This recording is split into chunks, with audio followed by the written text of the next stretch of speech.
Olá pessoal, estamos de volta para mais um vídeo aqui no canal e também mais um episódio do podcast Resenhas com Zeca Lemos. E hoje eu volto a trazer mais uma resenha literária para vocês. E a obra que a gente vai comentar um pouquinho hoje é Como as Democracias Morrem, o livro de Steven Levitsky e Daniel Ziblatt. Roda a vinheta!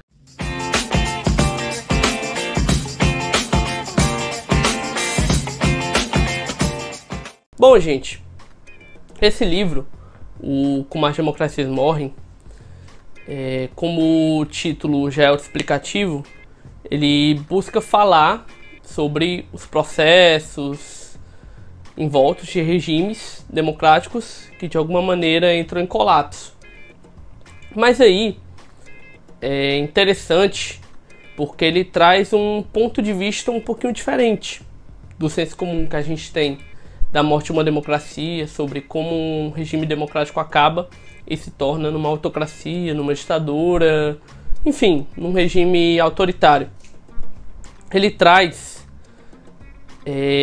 por meio do ponto de vista dos autores, por meio da sua angulação, seu embasamento, que hoje em dia, no mundo contemporâneo, as democracias não acabam mais da maneira do século XX.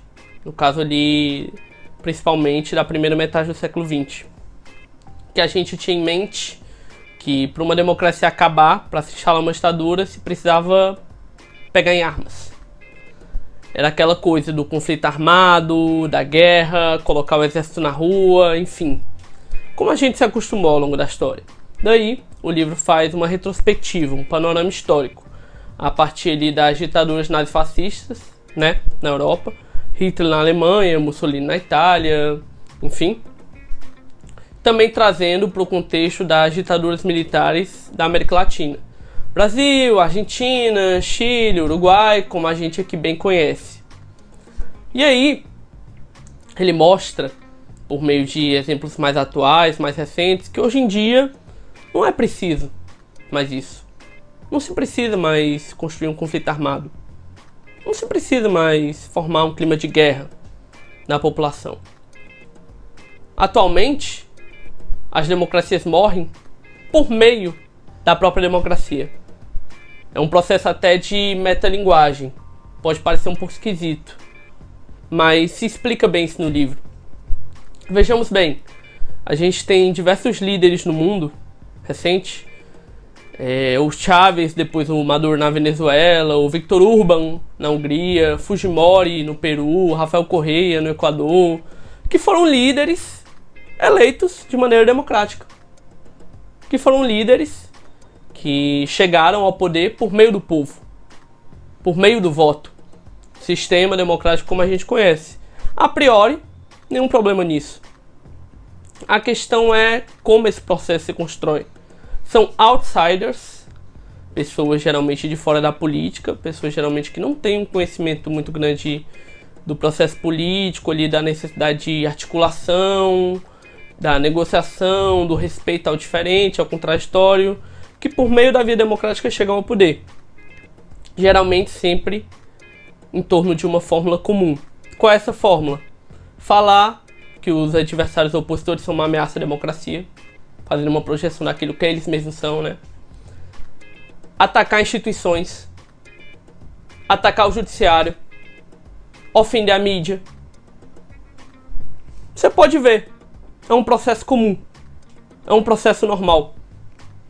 Falar, geralmente de maneira fácil, geralmente de maneira bem populista, dos problemas da população. E eles chegam ao poder por meio disso. São líderes geralmente de ideias mais radicais, mais extremistas. E aqui não é uma questão ideológica de direita, esquerda, de centro. Existe todo tipo, dependendo do contexto, dependendo do país.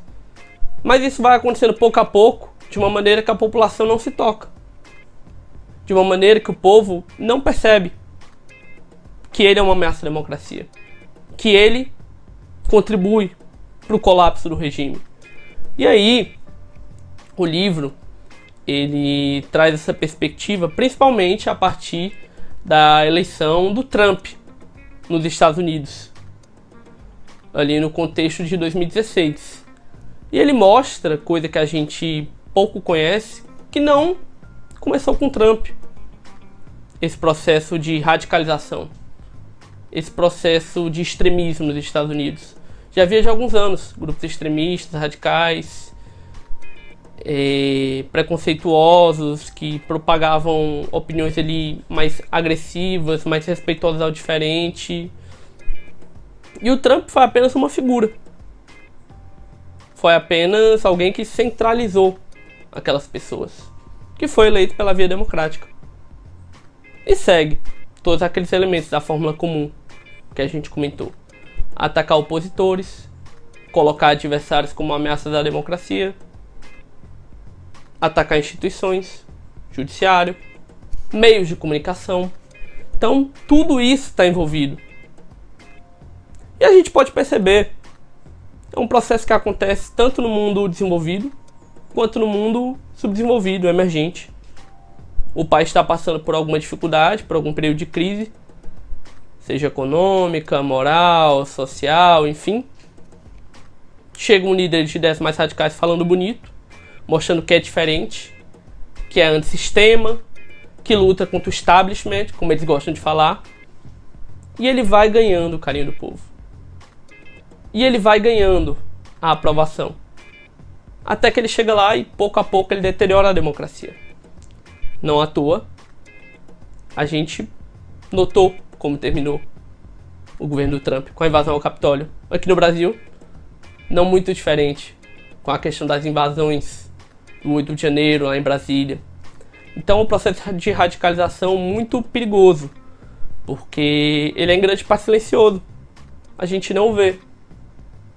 É muito fácil a gente distinguir o que é uma democracia de uma ditadura quando a ditadura dá sinais claros. Forças armadas, guerra, prisões, tortura. É muito fácil. Difícil é a gente notar quando isso acontece de maneira silenciosa, de maneira velada. Então o livro mostra muito isso. Os dois autores são professores de ciência política da Universidade de Harvard, e o livro aqui no Brasil também conta com um prefácio do Jairo Nicolau, um professor da Universidade Federal do Rio de Janeiro, também muito conhecido, conceituado. E eles falam muito que, às vezes, pelo bem da democracia, a gente precisa deixar diferenças ideológicas de lado. A gente precisa deixar o liberalismo, o conservadorismo, ser de esquerda, ser de direita, ser de centro de lado em prol da democracia. Ele, inclusive, traz alguns exemplos, algumas situações de líderes que se aliaram a opositores para dispersar um candidato, uma pessoa que era uma ameaça à democracia, mas o povo de alguma maneira não estava vendo. Então, gente, fica a dica do livro Como as Democracias Morrem, que é um livro de uma linguagem acessível, uma narrativa sucinta, bem estruturadinho, bem organizado. Você lê ele bem rápido, embora ele não seja exatamente curto. É um livro que flui de maneira bem rápida, bem tranquila. Eu gostei bastante. Eu acho que ele traz reflexões muito interessantes, muito importantes para o tempo atual, sobre a gente pensar como é importante a gente preservar os valores democráticos. Que a democracia, ela não se cultiva apenas através do voto. Às vezes a gente pensa de maneira errônea, equivocada, que democracia é basicamente a gente ir de 4 em 4 anos ir lá e votar. No presidente, no governador, no prefeito, enfim. E não é. Democracia se constrói dia a dia.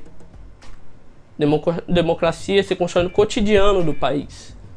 Por meio das ações que a gente tem, por meio de como a gente vê o sistema, por meio do nosso estudo, da nossa pesquisa, de tudo isso. Então é um livro muito interessante, tanto para quem gosta de política, para quem é estudioso da ciência política, que tem apreço pelo tema, como para o público em geral. Afinal, a política mexe com todos, gostem eles ou não. Minha única restrição ao livro fica por conta do fato de que eu acho que o título Como as Democracias Morrem é um pouco pretensioso. Fazer uma anatomia geral da morte das democracias no mundo como um todo, quando ele se concentra muito nos Estados Unidos, na retrospectiva histórica de elementos que fizeram os Estados Unidos tornarem pouco a pouco um país que era de uma democracia consolidadíssima, praticamente incontestável, com grades de proteção, como eles falam, bem rompidas, né? Eu acho que vai um pouco por um caminho de um americanismo, de um American Way of Life, que eu particularmente não curto muito, mas entendo perfeitamente, afinal os atores são americanos também, né? Então, gente, é isso. Se você curtiu o vídeo, deixa aí seu comentário, deixa o like para fortalecer o conteúdo, distribuir para mais pessoas. Se inscreve no canal caso ainda não seja inscrito e forte abraço.